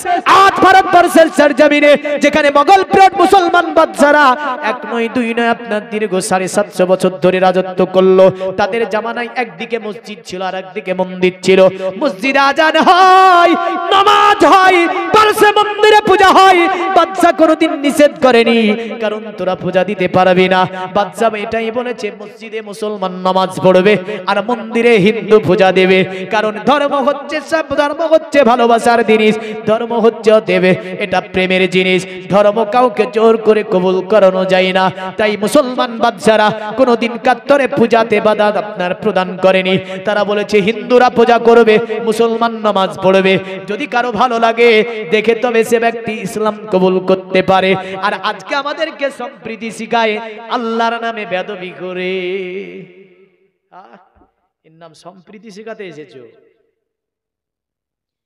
পৃথিবীর মুমিন মুসলমান তাই তাদের প্রতি আপনার এইভাবে বলেছে, অতুতি সংভবিসন্তি মানংসি বিসাদানিবে বসুদে বাঙ্গারাগাতি পুণ্যগন্ধানি নিষ্প্রিজাম। তবে শুনে রেখে দে, পৃথিবীর জমিনে যদি বাঁচতে চাস, শান্তি যদি পেতে চাস, মুহাম্মদকে মেনে নিতে হবে। কারণ পৃথিবীতে যিনি শান্তি কায়েম করেছে তিনি হচ্ছে আব্দুল্লাহর ছেলে মুহাম্মদুর রাসূলুল্লাহ সাল্লাল্লাহু আলাইহি ওয়াসাল্লাম। অতএব পৃথিবীতে যিনি শান্তি কায়েম করলো তিনি হচ্ছেন মুহাম্মদ। এটা তাদের কিতাবই বলা হচ্ছে অতুতি সংভবিসন্তি। অতএব পৃথিবীতে শান্তি কায়েম করে, অতএব যার সংস্পর্শে যারা যাবে তারাই শান্তি পেয়ে যাবে। জোরে বলেন সুবহানাল্লাহ। আর আজকে মুসলমানকে দাড়িওয়ালা মুসলমান টেনিবাসে এখানে ওখানে দেখলে ব্যঙ্গ করে বলে চাচা, আর মুসলমান দেখলেই বলে সন্ত্রাস। আমি আপনাকে বলতে চাই, পৃথিবীর ওই জালিমদেরকে বলতে চাই যারা মুসলমানকে সন্ত্রাস বলে আখ্যায়িত করেছে, তাদের 14 গোষ্ঠী সন্ত্রাস বলা ইতিহাসের পৃষ্ঠা থেকে। কিন্তু আজ নয়, পৃথিবীর শুরু থেকে একটা ইতিহাসে কোনো ঐতিহাসিক রচনা করতে সক্ষম হয়নি যে মুসলমানের কোনো বাদশা, মুসলমানের কোনো নবী, মুসলমানের কোনো গুরু, মুসলমানের কোনো দেব আল্লাহওয়ালা তারা সন্ত্রাস ছিল এ প্রমাণ করতে সক্ষম হয়নি। কিয়ামত পর্যন্ত হবে না। আর দাড়িওয়ালা দেখলে বলে সন্ত্রাস। চাচা কি বলে? ব্যঙ্গ করে এটা। তবে মনে রাখবেন, তাদের কিতাবে বলেছে অততে সংভবিসন্তি মানংসি বিসাদানিবে বসুদে বাঙ্গারাগাতি পুণ্যগন্ধানি স্পৃশম পরজন পদনাংবে হতিস্কিনাল সুসা। তারা বলল শোন, অতএব ওই নবীর সংস্পর্শে যারা চলে যাবে তারাই শান্তি পাবে। অতঃপর তারা বলল শোন, বসুদে বাঙ্গারাগাতি পুণ্যগন্ধানি স্পৃশম। আর আখিরি নবী যিনি হবে তার শরীর মোবারক থেকে মিশকে আম্বারের চেয়েও বেশি খুশবু বের হবে। আরো জ্বলবেন না? আরো জোরে বলেন সুবহানাল্লাহ। তারা বলল পরজন পদানংবে আতিসকিলাত সুসা।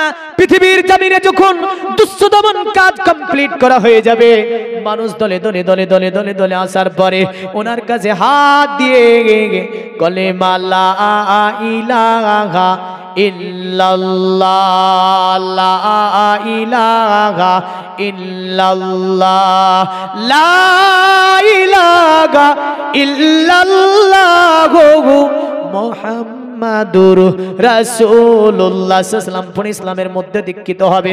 অতঃপর অন্য মন্ত্রে এভাবে বলল, দেবা ধর্মাকৃত্র যুগা দেবালকশ্চ চারা হুষ্ট পুষ্ট সন্তুষ্ট কল করে জনি চাবুবা নানা দেবাদিলিঙ্গে সবসানে বসিতে সুচ ইন্দ্রজালি বুদ্ধি কল্পকা পূজা কা জনন শান্তি।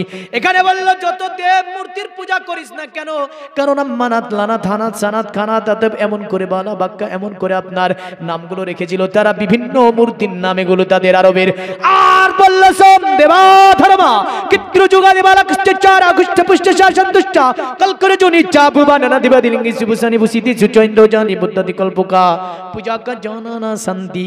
ওই অবতার কলির কলকি যেই দিন পৃথিবীতে আসবে, দেব মূর্তি পর্যন্ত তাকে সম্মান করবে। জোরে বলবেন না? আরে কে জন্মিল আরব দেশে, ও গো ফেরেশতা পড়ে দূর ধ্বংস কেন হলো বেদিন ও গো ভেঙে পড়ে কাবার বুত ও গো ভেঙে পড়ে কাবার বুত কার আশাতে রয় খুশিতে কার আশাতে রয় খুশিতে যিনি নিশান ও কালেমান এই তো সেই নবী মহান জোরে বলা যাবে না মানব বেশে দুনিয়ায় এসে কে দেখালেন খোদার শান এই তো সেই নবী মহান এসে জিবরিল করতেন নাজিল যার উপরে পাক কোরআন এই তো সেই নবী মহান জোরে বলি সুবহানাল্লাহ আরে দুনিয়া পেল নতুন জীবন ও গো শুকনো গাছে ফুল ফুটে কারে ওয়াসিলাই আদম নবী খোদার নিকট হয় মাকে বল ও গো খোদার নিকট হয় মাকে বল কে বাহলেন নবীর সরদার ও গো কে বাহলেন নবীর সরদার খোদার পরে কার শয়তান এই তো সেই নবী মহান জোরে বলুন সুবহানাল্লাহ তারা বলল সব যত দেব মূর্তির পূজা করিস না কেন সবগুলো আমার নবীজিকে সম্মান জানাবে আপনি যদি দেখতে যান হ্যাঁ কাবার মূর্তিগুলো পর্যন্ত আমিনার ঘরের দিকে ঝুঁকে যায় বলে শুধু তাই নয় ওই যে সিরিয়াতে বড় গির্জাতে মন্দিরে পূজা বন্ধ পুরোহিত আগুন দিতে যায় আগুনও জ্বলে না মোমবাতি জ্বালাই জ্বলে না প্রদীপ চরাক জ্বালাতে জ্বলে না কারণ পূজা হবে না আজকে রাত্রিতে পূজা হবে না কারণ অবতার কলির কলকি দুনিয়াতে এসেছে এটাই বলে অতএব ওই অবতার কলির কলকি আসাতে অতএব গাছ শুকনো গাছে ফুল ফুটিয়ে যাবে মরুর প্রান্তরে জীবনে কোনোদিন যেখানে মরুতে ঘাস বের হয়নি অবতার কলির কলকি আসাতে জানো সেখানে ঘাস বেরিয়ে যাবে যে পশু চলতে পারে না ওই পশু যেন সাব্বাল হয়ে যাবে দুর্বল পশুগুলি তাই আপনার কবি বলেছে এমন করে আরে সত্যের বাণী নিয়ে এলো মক্কায় বাতিল বিদায় হলো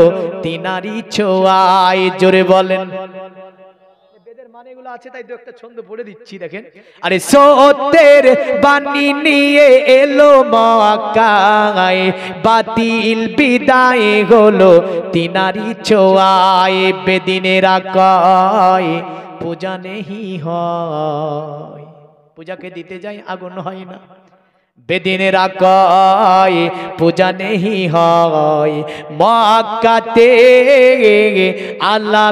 আলামিনোরায় ও নবী নবীজি আমার ও নবী নবীজি আমার ও নবী নবীজি আমার জোরে বলুন সুবহানাল্লাহ এ জগতের মুমিন মুসলমান অবতার কলির কলকির ব্যাখ্যা এখন যদি আমি দিতে যাই কোথা থেকে নিতে হবে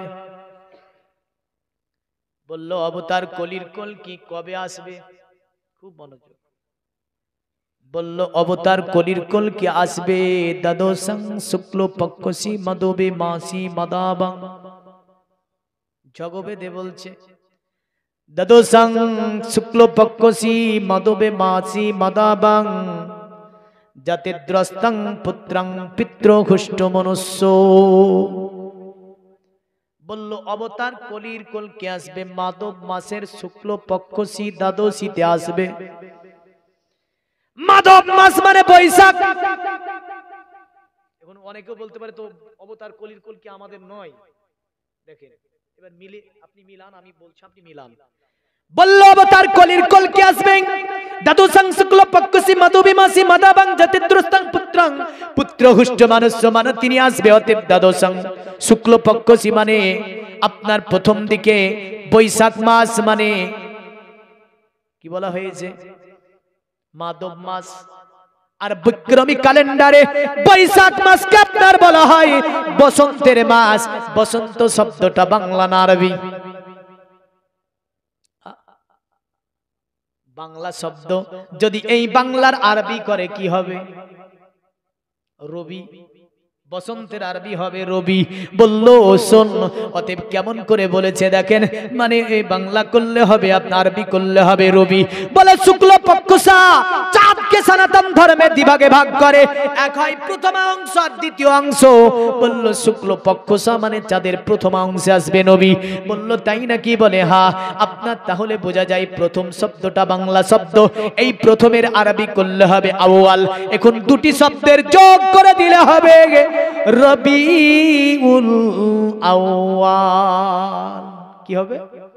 রবিউল আউয়াল। দ্বাদশাং 12 তারিখ। কয় তারিখ? দ্বাদশাং 12 তারিখ মানে রবিউল আউয়ালের 12 তারিখে আসবে ওই অবতার কলির কলকি। বলল যাতে দ্রস্তং পুত্রং পুত্র হুষ্ট মানুষ্য। আর ওই অবতার কলির কলকি দুনিয়ার জমিনে পদার্পণ করাতে মা এবং দাদু অতিশয় খুশি হবে। পণ্ডিতকে বলল গো পণ্ডিত, বাবার কথা কেন উল্লেখ করো না? বাবা কি থাকবে না? বলল না, পৃথিবীতে বাবা থাকবে না, এতিম হয়ে তিনি দুনিয়ার জমিনে আসবে। আমার আল্লাহ এভাবে বলেন, ফাআম্মাল ইয়াতীমা ফালা তাকহার। হে নবী, আপনাকে ইয়াতীম পেয়েছি, অতঃপর আমি আল্লাহ আশ্রয় দিয়েছি। জোরে বলেন। অবতার কলির কলকি ইয়াতীম হয়ে আসবেন মানে বাবা তো থাকবেই না, দাদু এবং মা থাকবে। দাদু এবং মা থাকবে। বলেন তো আমাদের নবীর পিতা কি দুনিয়ায় ছিল নবী যখন আসে? আই ছিল? আরে ইয়াতীম হালে মা আমিনার কোলে ওগো রাহমাত নেমে এলো। জোরে বলেন। পোশাব পরে মা আমিনার কোলে উম্মতে বলে কাঁদিলো ওগো রাহমাত নেমে এলো। ইয়াতীম হালে মা আমিনার কোলে ওগো রাহমাত নেমে এলো। আরে হালিমা বিবি খুশি মনে সারা চুমা দিল পাক বাদনে। আরে হালিমা বিবি খুশি মনে চুমা দিল পাক বাদনে। পরে নিজের বুকে নিল টেনে ওগো দুগুদ পান করালো ওগো রাহমাত নেমে এলো। এতিম হালে মা আমিনার কোলে ওগো রাহমাত নেমে এলো। আল্লাহুম্মা সাল্লি আলা সাইয়্যিদিনা মাওলানা ওয়া আলা আলি মাওলানা। জগতের মুমিন মুসলমান তারা তাই বলল, জাতির দ্রষ্টাং পুত্রং পিতৃঘুষ্ট মানুষ্য মানে তিনি ওই অবতার কলির কলকি যখন দুনিয়াতে পদার্পণ করবে তার মা এবং দাদু খুশি হবে, বাবা দুনিয়াতে থাকবে না। তাই পণ্ডিত বলছে বাবা তোও থাকবে না, এতিম হয়ে অবতার কলির কলকি আসবে। বলেন আমাদের নবী এতিম এসেছে না বাবা ছিল? এতিম এসেছে। জগতের মুমিন মুসলমান তবে জয় মন্ত্রী বলেছে এইভাবে, তারা বলেছে পূজা কা জানা না শান্তি শোন। আর এই যে ইন্দ্রজালি বুদ্ধাতি কল্পকা পূজা কা জানা ন শান্তি মানে এই যে তিলক দেওয়ার পরে যে মানুষকে ভুলভাল ওই ইন্দ্রজালিকদের কল্প কাহিনীগুলো আনার পরে মানুষকে বুঝিয়ে বাজিয়ে রাখা যাবে না। অবতার কলির কলকি দুনিয়াতে আসলে এক আল্লাহ দিনকে কায়েম করে দেবে। এক আল্লাহ দিনকে প্রতিষ্ঠিত করে দেবে, এক আল্লাহ দিনকে তিনি অতএব কায়েম করবে। তিনি হবেন অবতার কলির কলকি, তিনি হচ্ছেন আমার নবী মুস্তাফা সাল্লাল্লাহু তাআলা আলাইহি ওয়াসাল্লাম। যার কারণে তাদের গুরুত্বপূর্ণ একটা কিতাব থেকে রেফারেন্স টানছি। দেখেন, আমাদের কিতাবের নাম হচ্ছে আল কোরআন, আর তাদের কিতাবের নাম হচ্ছে পুরাণ। কি নাম বললাম? পুরাণ। আমরা বলি কোরআন, আর তাদের কিতাবের নাম হচ্ছে ভবিষ্য পুরাণে বলেছে এতো লিল্লন্তরে মিনোচ্চাচার্যেন সম্ভাবিত মহামাদিতি খ্যাত শিক্ষসকা সম্ভাবিত নিপ্রসেজব মহাদেবং মোর স্থল নিবাসী নমো গঙ্গা জনেচ্চ সংস্নপ্য পঞ্চগব্য সম্ভবিতে নমস্তে বিরিজনাথ মোর স্থল নিবাসিনে তিপ্রারসূর্ণ সেই বহুমায়া প্রবর্তিনে। তারা বলল, শোন, দুনিয়ার জমিনটাকে যিনি শাসন করবে দল বল নিয়ে, তিনি হবেন মুহাম্মদ। কি হবে? আজ যদি দেখতে যান, মক্কাকে যিনি শাসন করলেন 630 খ্রিস্টাব্দে, পবিত্র কোরআনের আপনার সূরাটির নাম সূরা ফাতাহ। আমার আল্লাহ এইভাবে বললেন, ইন্না ফাতাহনা লাকুম ফাতাহাম মুবিনা। এ নবী, আপনার জীবনের উত্তমতম বিজয় হচ্ছে মক্কা বিজয়, যেটা 630 খ্রিস্টাব্দে আমার নবী 10,000 সৈন্য নিয়ে মক্কার উপরে আগমন হলো। মক্কাকে আমার নবী জয় করে নিলেন। জোরে বলেন সুবহানাল্লাহ। তারা বলল, শিক্ষসকা সম্ভাবিত, তিনি দলবল নিয়ে মক্কা শাসন করবে, মদিনা শাসন করবে, চতুর্দিক শাসন করবে। তিনি হচ্ছেন মুহাম্মদ, আর তিনি হচ্ছেন অবতার কলির কলকি। নামে তাকে তারা এইভাবে আপনার খ্যাত করতে চেয়েছিল। তবে জগতের মুমিন মুসলমান যদিও তারা বলে এখনো অবতার কলির কলকি নাকি দুনিয়াতে এখনো আসেনি, ওরা বলে, কিন্তু এর ব্যাখ্যাতে যত ব্যাখ্যা সমস্ত মিলে যাচ্ছে মুহাম্মদ সাল্লাল্লাহু আলাইহি ওয়াসাল্লামের সাথে। না, তারা বলল, শুনে রেখে দে, পৃথিবীর জমিনে তিনি হচ্ছেন অবতার কলির কলকি, যার নাম মুহাম্মদ।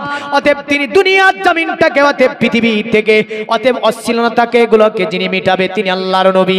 এমন করে পৃথিবীটাকে যিনি বাসযোগ্য করে তুলবে তিনি হচ্ছে আব্দুল্লাহ ছেলে মুহাম্মদ সাল্লাল্লাহু আলাইহি ওয়াসাল্লাম। পৃথিবীর জমিনটাকে অতএব যিনি অতএব বাসযোগ্য করবে, এমন করে যিনি মানুষের হককে বুঝিয়ে দেবে, বাবা মার হক বুঝিয়ে দেবে, এমন করে পৃথিবীর জমিনে অতএব একে অপরের সম্মান বেজাবে তিনি হচ্ছে আল্লাহর নবী। এমন করে পৃথিবী থেকে যিনি অতএব কুসংস্কারের অবসান ঘটাবে তিনি হচ্ছে আব্দুল্লাহ ছেলে মুহাম্মদ সাল্লাল্লাহু আলাইহি সাল্লাম। তাই তারা আজ থেকে 4000 বছর পূর্বে কথা বলেছিল, নমস্তে বিরিজানাত মরুস্থলো নিবাসিনে। অতএব মরুস্থলে আগমনকারী ব্যক্তি তোমাকে জানাই আমরা প্রণাম। নাম বলেন, নাম বলেন। এখানে বলেছে মরুস্থলে আগমনকারী ব্যক্তি। মরুতে কে আগমন করেছে? মরুতে অনেকে আগমন করেছে, কিন্তু প্রণাম জানানোর মতো কে এমন আসলো মরুর প্রান্তরে? তিনি হচ্ছে মুহাম্মদ সাল্লাল্লাহু আলাইহি ওয়াসাল্লাম। যার কারণে ভারতের প্রাচীন কিতাব মহাভারতে বলেছে, কালক্রমে বিষ্ণু যশেতে নামেতে ব্রাহ্মণ সম্বল নগরেতে জন্ম লইবেন, তখন মহাবীর্য মহাবুদ্ধি কলকিতার ঘরে জন্মিবে যথাকালে দেব কার্যাতরে। সম্বুল যাকে বলা হয়েছে ওটাই একটা মরুর দ্বীপ, মানে মক্কাতুল মুকাররমা, যাকে আরবিতে বলতে গেলে বলতে হবে ওয়াহাজাল বালাদিল আমিন। আমানতের শহর হচ্ছে মক্কা, শান্তি শহর হচ্ছে মক্কা।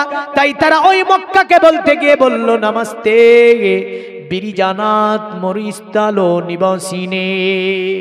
এই মরুস্থলে আগমনকারী ব্যক্তি তোমাকে জানাই আমরা প্রণাম।